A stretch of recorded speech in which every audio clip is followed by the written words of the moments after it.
क्या है बोर का परमाणु मॉडल या बोहर्स एटॉमिक मॉडल। देखिए बोर, जब रदरफोर्ड का परमाणु मॉडल क्या हो गया, फेल हो गया।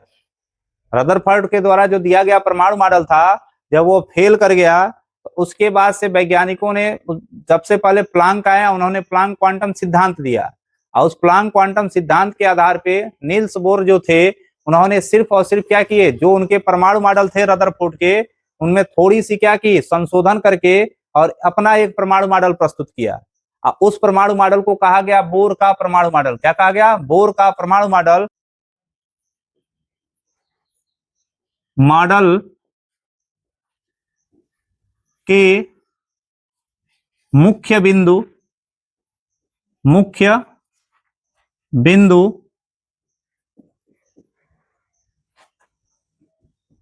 निम्न लिखित हैं, निम्नलिखित हैं। ठीक है, बोर ने बताया कि हमारे जो परमाणु मॉडल में कुछ प्रमुख बातें हैं जो निम्न हैं। सबसे पहले उन्होंने बताया कि जो परमाणु होती है उसके परमाणु में नाभिक क्या होता है, परमाणु का एक सूक्ष्म भाग होता है जिसे हम नाभिक कहते हैं, जो धनावेशित होता है और इसके चारों तरफ क्या पाए जाते हैं, वृत्ताकार कक्षाएं पाई जाती हैं। क्या पाई जाती है बाबू, वृत्ताकार कक्षाएं पाई जाती हैं। और इन वृत्ताकार कक्षाओं में क्या होती है, जो इलेक्ट्रॉन होती है वह इलेक्ट्रॉन क्या होती है, वृत्ताकार गति करती है। क्या करती है बाबू, वृत्ताकार गति करती है। बोर ने अपनी बात में ये बताया कि इलेक्ट्रॉन्स जो होती हैं नाभिक के चारों तरफ निश्चित वृत्ताकार कक्षाओं में चक्कर लगाती हैं। क्या बताया कि जो इलेक्ट्रॉन्स होती हैं वह नाभिक के चारों तरफ निश्चित कक्षाओं में या निश्चित ऊर्जा की कक्षाओं में क्या करती हैं, चक्कर लगाती हैं। और इन कक्षाओं को जिसमें इलेक्ट्रॉन चक्कर लगाती हैं उसे इलेक्ट्रॉन की निश्चित ऊर्जा स्तर या अनुमत ऊर्जा स्तर कहा जाता है। और इसे हम रिप्रेजेंट करते हैं के एल एम एन और उसके बाद डॉट डॉट करके आगे बढ़ेंगे, ओ पी क्यू आर, जितनी भी सेल बनेंगे उनका नंबरिंग होता है। ठीक है, ध्यान से देखेंगे। पहली बात बोर ने अपने परमाणु मॉडल में ये बताया कि इलेक्ट्रॉन जो होती हैं नाभिक के चारों तरफ कुछ निश्चित ऊर्जा स्तर या खास ऊर्जा स्तर वाले कक्षकों में वृत्ताकार क्या करती हैं, चक्कर लगाती हैं, या वृत्ताकार क्या करती है, गति करती हैं। और इलेक्ट्रॉन जिस निश्चित कक्षा में चक्कर लगाती है क्योंकि उसकी ऊर्जा निश्चित होती है, इसलिए उसे निश्चित ऊर्जा स्तर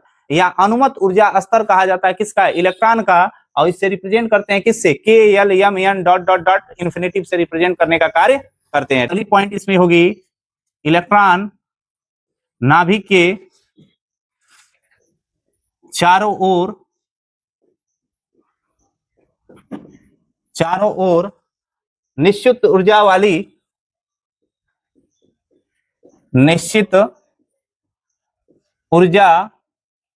वाली वृत्ताकार कक्षाओं में घूमते हैं या चक्कर लगाते हैं, कक्षाओं में घूमते हैं। इन कक्षाओं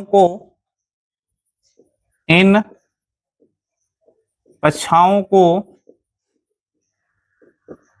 निश्चित ऊर्जा स्तर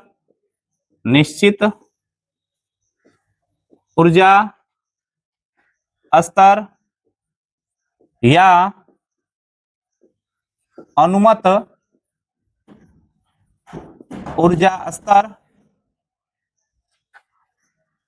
ऊर्जा स्तर कहते हैं। इसे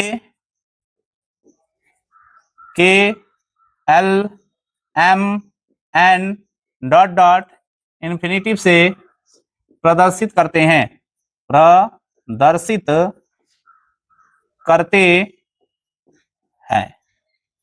एक कक्षा में इलेक्ट्रॉन पाए जाएंगे ना, जितने भी एक कक्षा के भीतर, क्योंकि ये जो फर्स्ट सेल है, ये सेकेंड सेल है, ये थर्ड सेल है, इन तीनों की ऊर्जा की स्तर जो होती है एक दूसरे से भिन्न भिन्न होती है, लेकिन इनकी ऊर्जा क्या होती है, कांस्टेंट होती है, इनकी ऊर्जा आपस में कांस्टेंट होती है, इनकी ऊर्जा आपस में कांस्टेंट होती है। लेकिन एक दूसरे से ये क्या होते हैं, भिन्न भिन्न होते हैं। क्या होते हैं, भिन्न भिन्न होते हैं। बोर ने बताया कि यदि किसी निश्चित कक्षा में अगर एक से अधिक इलेक्ट्रॉन पाए जाते हैं, किसी निश्चित ऊर्जा स्तर में एक से अधिक इलेक्ट्रॉन पाए जाते हैं, तो उन सभी इलेक्ट्रॉनों की जो ऊर्जा स्तर होती है वो क्या होती है, समान होती है। क्या होती है कि एक ही अनुमत कक्षा के अंदर पाए जाने वाले सभी इलेक्ट्रॉनों की जो ऊर्जा होती है वो क्या होती है, एक समान होती है। दूसरी पॉइंट आप लिखेंगे, एक कक्षा में उपस्थित सभी इलेक्ट्रॉनों की ऊर्जा एक कक्षा, या कक्षा को ही क्या कहते हैं बाबू, अनुमत ऊर्जा स्तर, अनुमत ऊर्जा स्तर में उपस्थित सभी इलेक्ट्रॉन की ऊर्जा समान होती है, समान होती है। इलेक्ट्रॉन केवल उन्हीं कक्षाओं में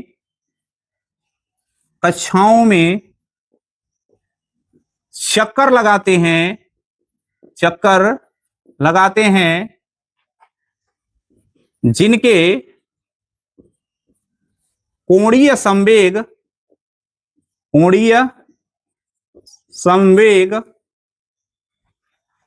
संवेग को रिप्रेजेंट करते हैं MVR से। कोणीय संवेग, चाहे इसको लिख लो एंगुलर मोमेंटम इंग्लिश में, एंगुलर मोमेंटम मतलब MVR का मान h/2 के पूर्ण गुणज होगा।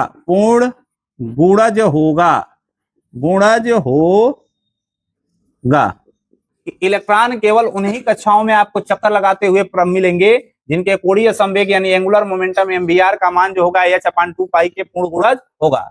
अपने मॉडल में चौथी बात उन्होंने ये बताई, बोर ने बताया कि जो घूमता हुआ इलेक्ट्रॉन होता है और जो नाभिक होती है, इनके बीच में जो आकर्षण बल होता है वह उस आकर्षण बल को अपकेंद्र बल कहते हैं, और उस अपकेंद्र बल के द्वारा क्या किया जाता है, इसे हम क्या कहते हैं, संतुलित या नियंत्रित किया जाता है, जिसके कारण यह आवेशित कण कभी भी नाभिक के भीतर गिरता नहीं है। और नाभिक के भीतर जब नहीं गिरता है, इसलिए न तो इलेक्ट्रॉन नष्ट होता है और ना ही परमाणु क्या होती है, नष्ट होती है, क्योंकि परमाणु जो होती है किसी पदार्थ की एक अस्थायी कण होती है। क्या होती है, अस्थायी कण होती है। और नाभिक के बीच लगने वाला इलेक्ट्रॉन व नाभिक के बीच लगने वाला आकर्षण बल को अपकेंद्र बल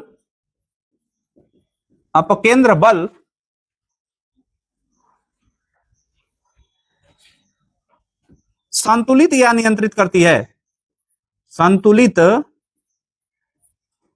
या नियंत्रित करती है, जिसके कारण इलेक्ट्रॉन नाभिक में नहीं गिरते हैं। क्या बताया, जब इनके बीच आकर्षण बल लग रहा है, उस आकर्षण बल को कौन संतुलित कर रहा है, इनके अपकेंद्र बल संतुलित कर रहा है, और उस अपकेंद्र बल के कारण ये क्या होता है, इलेक्ट्रॉन जो होता है कभी नाभिक में गिरता कि सामान्यतः इलेक्ट्रॉन निम्न ऊर्जा स्तर में रहते हैं, जिसे परमाणु की तलस्थ अवस्था या इंग्लिश में कहेंगे ग्राउंड स्टेट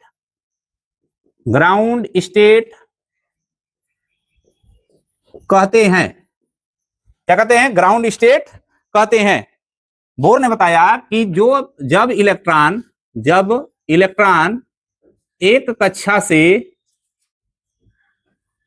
दूसरी कक्षा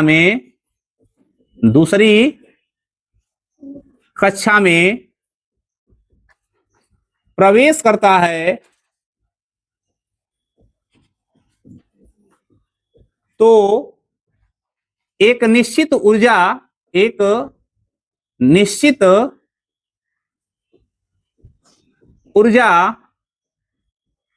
का आदान प्रदान करता है, उच्च ऊर्जा स्तर में जाएगा तो उसे हम कहेंगे E2। यहां पे लिख लेना उच्चता की पता चले। इसमें से निम्न ऊर्जा स्तर के ऊर्जा स्तर को हम क्या कर देंगे, घटा देंगे। जब हम उच्च ऊर्जा स्तर के क्या होता है, ऊर्जा स्तर से निम्न ऊर्जा स्तर को घटाते हैं तो जो मान मिलता है उसको रिप्रेजेंट E से, कि E2 minus E1 equal to हम लिख सकते हैं डेल E। क्या लिख सकते हैं, डेल E। क्या लिख सकते हैं, डेल E, या डेल E बराबर आप पढ़े हो, डेल E इक्वल टू होता है H न्यू। क्या होता है, H न्यू। या इसे आप और एक भाषा में लिख सकते हो कि डेल E इक्वल टू हो जाएगा H, न्यू बराबर होता है C upon lambda, C upon lambda. Rutherford का जब परमाणु मॉडल फेल कर गया तो उसके बाद बोर ने अपना परमाणु मॉडल दिया, और उस परमाणु मॉडल में उन्होंने ये बताया कि जो इलेक्ट्रॉन्स होती हैं ये नाभिक के चारों तरफ क्या होती है, एक निश्चित ऊर्जा स्तर में, यानी कांस्टेंट एनर्जी वाले कक्षा में चक्कर लगाते हैं। जब इलेक्ट्रॉन कांस्टेंट एनर्जी वाले कक्षा में चक्कर लगाते हैं, इसलिए इलेक्ट्रॉन की भी एनर्जी याद रखिएगा कांस्टेंट होती है। वो क्या होती है, समाप्त नहीं होगी। कांस्टेंट मतलब स्थिर होती है। क्या होती है, तो उन्होंने बताया कि इलेक्ट्रॉन जो होता है नाभिक के चारों तरफ क्या होता है, एक निश्चित ऊर्जा स्तर वाले कक्षाओं में चक्कर लगाती है, और जो इलेक्ट्रॉन जिस कक्षा में चक्कर लगाती है उस कक्षा को हम इलेक्ट्रॉन की क्या कहते हैं, निश्चित ऊर्जा स्तर कहते हैं। उसे हम क्या कहते हैं, इलेक्ट्रॉन की निश्चित ऊर्जा स्तर कहते हैं, या उसी को अनुमत ऊर्जा स्तर कहा जाता है। क्या कहा जाता है, अनुमत ऊर्जा स्तर कहा जाता है, मेन एनर्जी लेवल कहा जाता है। क्या कहता है, उस इलेक्ट्रॉन की मेन एनर्जी लेवल कहा जाता है कि अगर यह इलेक्ट्रॉन पहली कक्षा में है तो इसकी मेन एनर्जी लेवल क्या होगी, फर्स्ट सेल होगी, दूसरी कक्षा में होगी तो सेकेंड सेल होगी, तीसरी में होगी तो थर्ड सेल में होगी। यानी इलेक्ट्रॉन जिस कक्षा में पाई जाएगी, क्या होगी, जिस कक्षा में पाई जाएगी तो उस कक्षा की वो उसकी क्या होगी, उसकी अनुमत ऊर्जा स्तर कहलाएगी। इस अनुमत ऊर्जा स्तर या मेन एनर्जी लेवल को हम रिप्रेजेंट करते हैं किससे, KLMN से। किससे रिप्रेजेंट करते हैं, KLMN, dot dot dot infinity उसके आगे और बढ़ सकती है। दूसरी बात उन्होंने कहा कि कोई भी इलेक्ट्रॉन जो होती है जिस अनुमत कक्षा स्तर की में पाई जाती है, और इसमें जितने भी इलेक्ट्रॉन पाए जाएंगे, किसी भी एक अनुमत ऊर्जा स्तर को आप कह सकते हो कक्षा,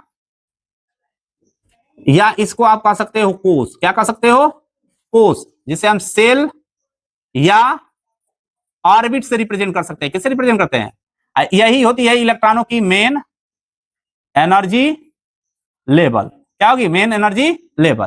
तो बोर ने कहा कि इलेक्ट्रॉन जो नाभिक के चारों तरफ क्या कर रही है, चक्कर लगा रही है, वह तो एक तो निश्चित अनुमत ऊर्जा स्तर में चक्कर लगाएगी, मेन एनर्जी लेवल में लगाएगी, जिसे हम क्या कहते हैं, इलेक्ट्रॉन के निश्चित ऊर्जा स्तर या मेन एनर्जी लेवल या अनुमत ऊर्जा स्तर कहते हैं।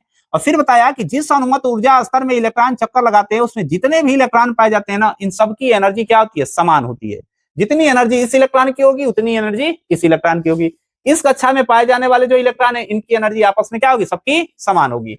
तीसरी बात उन्होंने बताया कि यदि मान लीजिए किसी इलेक्ट्रॉन को आप चक्कर लगाते हुए देखना चाहते हो कि फर्स्ट सेल में है कि सेकंड सेल में या थर्ड सेल में है, तो इलेक्ट्रॉन सिर्फ उन्हीं क्या होता है, अनुमत ऊर्जा स्तर वाले कक्षकों में चक्कर लगाएंगे, जिसमें क्या होगी, इस इलेक्ट्रॉन की जो कोणीय संवेग यानी एंगुलर मोमेंटम MVR का जो मान होता है H/2 पाई के क्या हो, पूर्ण गुणज हो।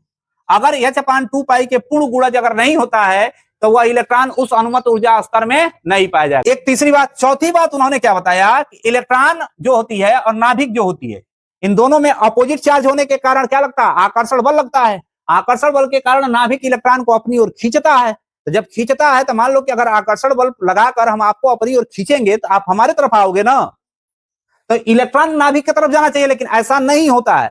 क्यों नहीं होता है, क्योंकि जो इनके बीच आकर्षण बल होता है वह इलेक्ट्रॉन जब चक्कर लगाता है तो अपकेंद्र बल उत्पन्न करता है। उस अपकेंद्र बल के द्वारा इनके आकर्षण बल को संतुलित या क्या कर दिया जाता है, नियंत्रित कर लिया जाता है, जिसके कारण इलेक्ट्रॉन कक्षा से नाभिक की तरफ आ नहीं पाता है। और अगला बात उन्होंने ये बताया कि सामान्यतः जो इलेक्ट्रॉन का रहने का नेचर होता है वो निम्न ऊर्जा स्तर का होता है। कोई भी इलेक्ट्रॉन है, ठीक है, जो उसकी सबसे परमाणु की सबसे निम्न ऊर्जा स्तर होगी, उस निम्न ऊर्जा स्तर में रहना चाहता है। सामान्यतः इलेक्ट्रॉन कहां पाए जाते हैं? निम्न ऊर्जा स्तर में होते हैं। तो निम्न ऊर्जा स्तर में होते हैं, तो जिस निम्न ऊर्जा स्तर का वो इलेक्ट्रॉन होता है उसे हम कहते हैं तलस्थ अवस्था। तलस्थ अवस्था या तलस्थ अवस्था को कहा जाता है मूल अवस्था। इलेक्ट्रॉन की वही मूल अवस्था होती है। क्या होती है? मूल अवस्था होती है, जिसे हम ग्राउंड स्टेट इंग्लिश में कहते हैं। क्या कहते हैं? ग्राउंड। कि सामान्यतः इलेक्ट्रॉन्स जो पाई जाती है उनका नेचर होता है कि वो निम्न ऊर्जा स्तर में रहेंगे। कि इलेक्ट्रॉन्स जो होती है ना बाबू, ये निम्न ऊर्जा स्तर से उच्च ऊर्जा स्तर में जंप करते हैं, और उच्च ऊर्जा स्तर का इलेक्ट्रॉन निम्न ऊर्जा स्तर में जंप करता है।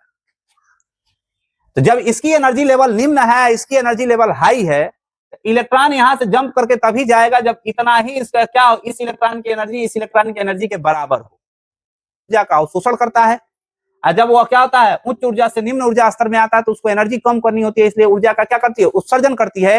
यानी जब इलेक्ट्रॉन निम्न से उच्च में जाएगा या उच्च से निम्न में जाएगा, तो ये क्या करती है? इलेक्ट्रॉन ऊर्जा का क्या करती है? आदान प्रदान करती है। क्या करती है? आदान प्रदान करती है। तो इसी उच्च ऊर्जा को हमने माना था E2, और निम्न ऊर्जा को माना गया था E1। E2 माइनस E1 की जो क्या होगी, जो वैल्यू आएगी, यानी जो अंतर आएगा, वो किसके बराबर आएगा? डेल्टा E के बराबर आएगा। किसके बराबर आएगा? डेल्टा E के बराबर आएगा। डेल्टा लगाया जाता है परिवर्तनशीलता के लिए, E है एनर्जी। क्या है? एनर्जी।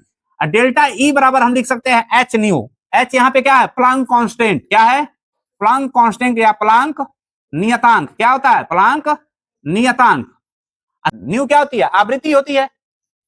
न्यू क्या है? आवृत्ति होती है। आवृत्ति बराबर होता है C बाई लेमडा। क्या होती है? C by lambda. तो यहाँ पर रख दिया, तो delta E equal to H into C upon lambda हो जाता है। इस पर न्यूमेरिकल पूछता है। क्या पूछता है? न्यूमेरिकल पूछता है इस फार्मूले पे। तो लास्ट बात उन्होंने बताया कि जो इलेक्ट्रॉन्स होती हैं, इसका तो नेचर होता है कि ये निम्न ऊर्जा स्तर में हो, लेकिन यह क्या होती है? जब निम्न से उच्च में जाती है या उच्च से निम्न में आती है, एक निश्चित ऊर्जा का क्या करती है? आदान प्रदान करती है। जैसे E2 minus E1 equal to delta E से हम क्या कर सकते हैं? रिप्रेजेंट कर सकते हैं।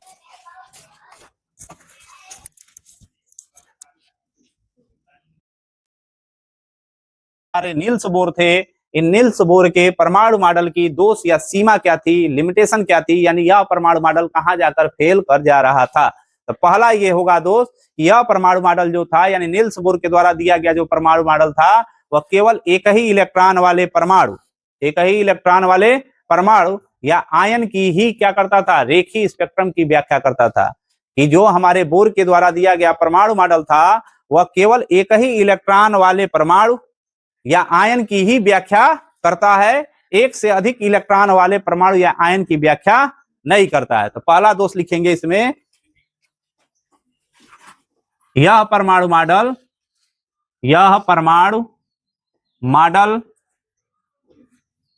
केवल एक इलेक्ट्रॉन वाले परमाणु या आयन की ही व्याख्या करता है। जैसे हाइड्रोजन के परमाणु में एक इलेक्ट्रॉन होती है, तो यह हाइड्रोजन की व्याख्या कर लेगी। हीलियम आयन में एक इलेक्ट्रॉन होगा, इसलिए क्या होगा? इसकी व्याख्या कर लेगी। लिथियम आयन जो होगी, उसमें क्या होंगे? एक इलेक्ट्रॉन होंगे, इसकी व्याख्या कर लेगी। बेरिलियम आयन जो होगा, इसमें भी क्या होंगे? एक इलेक्ट्रॉन होंगे, तो इसकी व्याख्या कर लेगी। लेकिन एक से अधिक इलेक्ट्रॉन वाले जो भी परमाणु आयन होंगे, उसकी व्याख्या नहीं करेगी। दूसरा दोष इनका ये था कि जो यह परमाणु मॉडल थी, यह हाइड्रोजन से प्राप्त जो सूक्ष्म स्पेक्ट्रम थी, उस सूक्ष्म स्पेक्ट्रम की व्याख्या नहीं कर पाती थी। यह परमाणु मॉडल सूक्ष्म स्पेक्ट्रम की व्याख्या नहीं करती है। यह परमाणु मॉडल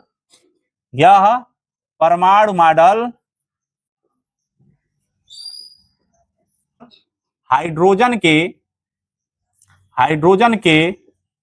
सूक्ष्म स्पेक्ट्रम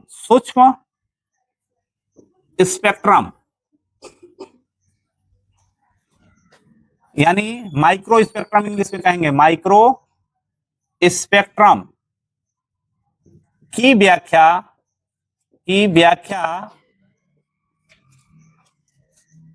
नहीं करती है।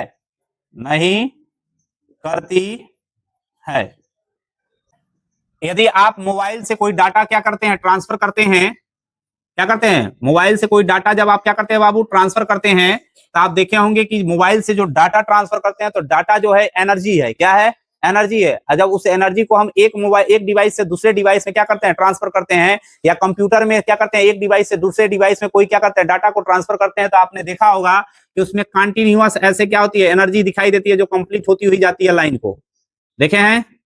अब कहीं भी इनके बीच में आपको गैप दिखाई नहीं दे देता है। रीजन क्या होता है कि चूंकि वह क्या हो रही है, जो डाटा हो रही है वो कंटिन्यूअस क्या हो रही है, ट्रांसफर हो रही है, कहीं भी वो डाटा क्या हो रही है, ब्रेक नहीं हो रही है, इसलिए इनके बीच स्पेक्ट्रम में कहीं भी आपको क्या नहीं दिखाई देगी, कहीं भी इसमें जाएंगे तो आपको कहीं भी गैप नहीं दिखाई देती है, कहीं भी आप जाएंगे तो क्या नहीं दिखाई देगी, गैप नहीं दिखाई देगी। कोई भी डिवाइस में क्या होगी, जब डाटा ट्रांसफर होती है तो चूंकि उसमें एनर्जी जो होती है कंटिन्यूअस एक डिवाइस से दूसरे डिवाइस में ट्रांसफर होती है, तो जो इसकी स्पेक्ट्रम आपको दिखाई देती है वो कैसी दिखाई देती है, सतत दिखाई देती है। इस स्पेक्ट्रम को क्या कहेंगे, सतत स्पेक्ट्रम, क्या कहेंगे, सतत स्पेक्ट्रम या कंटिन्यूअस स्पेक्ट्रम कहेंगे। तो पहले वैज्ञानिक ये मानते थे कि जो परमाणुओं की क्या होती है, स्पेक्ट्रम होती है, वो क्या होती है, सतत होती है, कंटिन्यूअस होती है। लेकिन बाद में जब प्लांक अपने क्या दिए, प्लांक क्वांटम थ्योरी दे दिए, अब बोर अपना परमाणु मॉडल दे दिए, तो यह ज्ञात हो गया कि जो परमाणुओं की स्पेक्ट्रम होती है वो सतत ना होकर वह कैसी होती है, रैखिक होती है। कैसी होती है, रैखिक होती है। यानी ऊपर बोर ने बताया कि जो आपके क्या होते हैं, परमाणु होते हैं, इन परमाणुओं की क्या होती है, जो स्पेक्ट्रम होती है वो क्या होती है, ऐसे होती है, रैखिक होती है। जब आप दूर से इसे देखेंगे, क्या देखेंगे, दूर से देखेंगे तो ये आपको एक रेखा दिखाई देगी। क्या दिखाई देगी बाबू, एक रेखा दिखाई देगी, अलग अलग रेखा नहीं दिखाई देगी, केवल एक रेखा दिखाई देगी। कैसे दिखाई देगी, एक रेखा के रूप में ये दिखाई देगी दूर से जब आप इसको देखोगे तो बोर ने बताया कि जो परमाणु होते हैं, इन परमाणुओं के द्वारा जो क्या किया जाता है, इन परमाणुओं से जो आपकी स्पेक्ट्रम प्राप्त होती है वो स्पेक्ट्रम कैसी होती है, सतत न होकर रैखिक होती है। कैसी होती है, रैखिक या रेखी भी लिख सकते हो, रेखी स्पेक्ट्रम होती है, रेखी स्पेक्ट्रम होती है। लेकिन बाद में जब वैज्ञानिक जो थे, आप जब इस रेखा को दूर से देखेंगे तो आपको एक दिखाई देगी, पास में आएंगे तो आप देखेंगे कि ये पतली पतली बहुत सारी रेखाओं के मिलने से बनी हुई है। तो वैज्ञानिकों ने क्या किया कि जब यह प्राप्त रैखिक स्पेक्ट्रम जो बोर के द्वारा बता दिया गया, तो जो बोर के रेखिक स्पेक्ट्रम को जब उन्होंने स्पेक्ट्रोस्कोप में लगा कर देखा, या आप कह सकते हो इसको जूम करके देखा, क्या करके देखा, जूम करके देखा, तो उन्होंने देखा कि जो यह एक दूर से हमको एक रेखा जो दिखाई दे रही थी, ये बहुत सारे पतली पतली लाइनों की बनी हुई क्या होती है, स्पेक्ट्रम होती है, कि बहुत सारे पतली पतली लाइनों की स्पेक्ट्रम से मिलकर बनी होती है। ऐसे ऐसे आप उन्होंने जब जूम करके देखा तो देखा कि जो ये रैखिक स्पेक्ट्रम ना होकर जो परमाणुओं से प्राप्त क्या होते हैं, स्पेक्ट्रम होती हैं, वो बहुत सारी रेखाओं के आपस में मिलने से बनी होती हैं। तो इन स्पेक्ट्रम को वैज्ञानिकों ने कहा कि इसे सूक्ष्म स्पेक्ट्रम या माइक्रो स्पेक्ट्रम कहते हैं। क्या कहते हैं, सूक्ष्म स्पेक्ट्रम या माइक्रो स्पेक्ट्रम कहते हैं।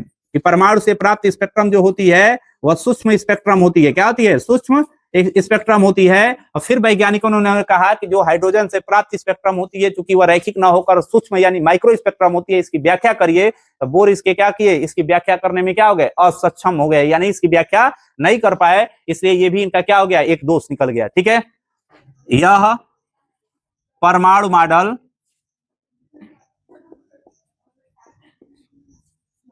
जीमान प्रभाव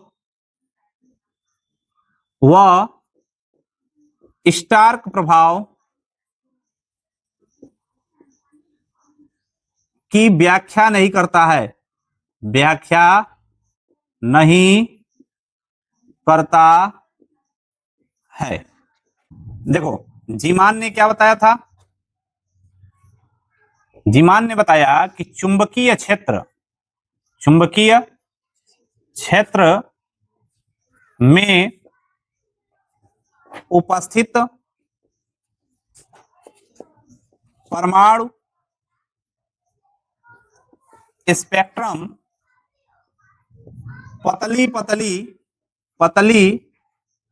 पतली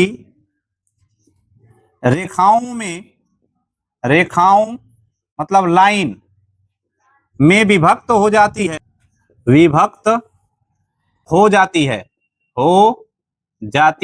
है, जिसे जीमान प्रभाव कहते हैं। जबकि विद्युत क्षेत्र में उपस्थित, विद्युत क्षेत्र में उपस्थित परमाणु स्पेक्ट्रम भी पतली रेखाओं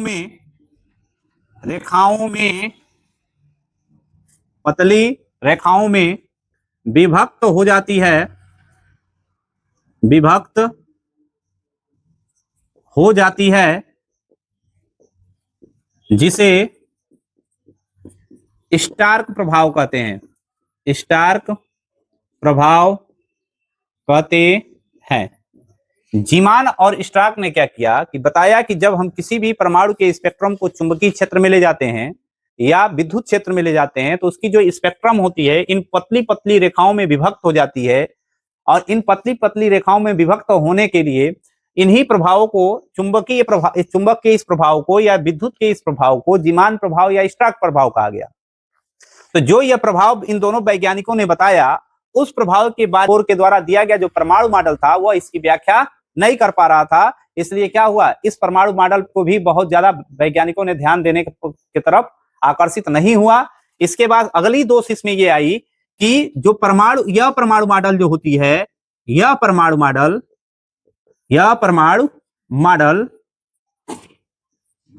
परमाणु के द्वैत प्रकृति यानी डुअल नेचर की व्याख्या नहीं करती है कि जो परमाणु मॉडल थी यह बोर का, ये जो कण होते हैं या परमाणु जो होते हैं, उन परमाणु या कणों की दो प्रकृति होती है, वैज्ञानिकों ने बताया। एक तो वह कण के समान व्यवहार करता है, दूसरा वह तरंग के समान यानी विकिरण के समान व्यवहार करता है। यानी एक ही कण दो प्रकार की प्रकृति को प्रदर्शित करता है, जिसे हम डुअल नेचर कहते हैं। इसकी भी व्याख्या जो था बोर के द्वारा दिया गया परमाणु मॉडल व्याख्या नहीं करता था। अगर पांचवा इसमें जो था, यह परमाणु मॉडल आबंध निर्माण की व्याख्या नहीं करता है, निर्माण की व्याख्या नहीं करता है कि परमाणु जो क्या करते हैं, आपस में बॉन्ड बनाते हैं इलेक्ट्रॉन की साझेदारी के द्वारा। वह साझेदारी के द्वारा बॉन्ड कैसे बनता है, इसकी भी व्याख्या यह बोर के द्वारा दिया गया परमाणु मॉडल नहीं कर पाता है। परमाणु मॉडल की यह दोष थी, यह मॉडल हाइजेनबर्ग की अनिश्चितता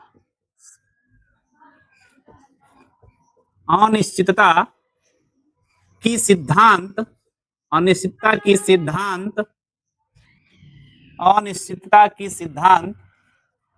की व्याख्या नहीं करता है,